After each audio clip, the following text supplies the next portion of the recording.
গতকাল আমার সাথে ঘটে যাওয়া একটি ঘটনা আমি আপনাদের সাথে শেয়ার করব, যেটা আমি কখনো ভুলতে পারবো না।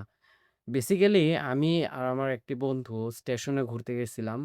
সো ওখানে যাওয়ার পর আমরা একটি পিলারের নিচে বসি এবং ২ প্লেট ফুচকা অর্ডার করি। তো সেই মুহূর্তে আরো ৩ টা ছোট, ছোট বাচ্চা স্টেশনে এদিক ওদিক ঘোরাফেরা করে, যেসব বাচ্চাগুলো রয়েছে। তো এর মধ্যে একটির বয়স ৩ বছর, আরেকটির ৮ বছর, আরেকটির ১২ থেকে ১৩ বছর বয়স হবে। সো যে সবার চেয়ে বড় তাকে আমি জিজ্ঞাসা করলাম, "তোমরা তো সবসময় মানুষের কাছে চাও, তারা কি সবাই কি তোমাকে এই খাবার দেয়?" সে বাচ্চাটি ঠান্ডা গলায় বলল যে, "না, আমাদের সবাই দেয় না।" তো আমার সাথে যে ফ্রেন্ডস রয়েছে তারা বলল যে, "তোমরা বসো, আসো আমরা একসাথে খাই।" তো আমরা মোট ৫ প্লেট ফুচকা অর্ডার করলাম। তো আমাদের সবাইকে ফুচকার প্লেট দেওয়া হলো। তো এর মধ্যে একদম এখানেই যে ঘটনাটা ঘটে, এই ঘটনাটা আমি কখনো ভুলতে পারব না। কারণ হচ্ছে যে ৩ বছর বয়সে যে বাচ্চাটা রয়েছে, সে বাচ্চাটা ফুচকা প্লেটটা নিলো, নিয়ে পাশে রাখলো। রাখার পর তার পকেট থেকে ৳১০ একটি নোট বাইর করলো। নোট বের করে আমার কাছে আমার হাতে দিল। দিয়ে বলল যে, "আমি ফুচকা খাবো, আমার টাকাটা রাখো।" আমি বললাম, "তোমার ফুচকার টাকা দেওয়া লাগবে না। তুমি রাখো, আমি ফুচকার টাকা দিব।" সে কোনোভাবেই রাজি হচ্ছে না। ফুচকার আ টাকা না দিয়ে সে খাবে না। মানে এখনো পর্যন্ত সে একটা ফুচকা মুখে দেয়নি। সে ফুচকাটা মুখে দেওয়ার আগে সে ৳১০ একটা নোট বের করছে। নোট বের করে বলতেছে যে, "এই টাকাটা রাখো, না রাখলে আমি ফুচকা খাবো না।"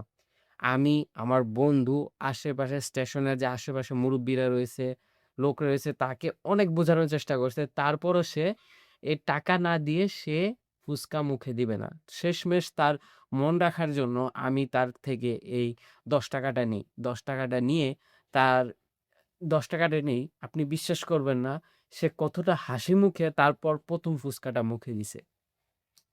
যাই হোক, তো ওর পাশে যে বড় ছেলেটা রয়েছিল, ওই বড় ছেলেটার কাছে ৳১০ দিয়ে বললাম যে, "ওকে পরে মজা কিনে দিস। তুই কিন্তু আবার খাইস না।"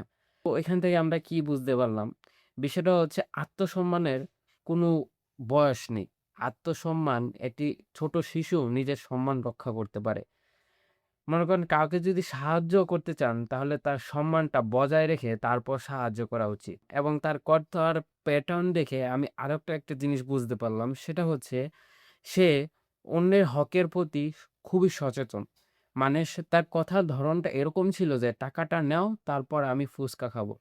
সো আমার মনে হয় তার অন্যের হকের প্রতি এতটা সচেতন যে, যার কারণে সে টাকা না দিয়ে সে এতটুকু জানে কোনো কিছু পেতে হলে কোনো কিছু দিতে হবে।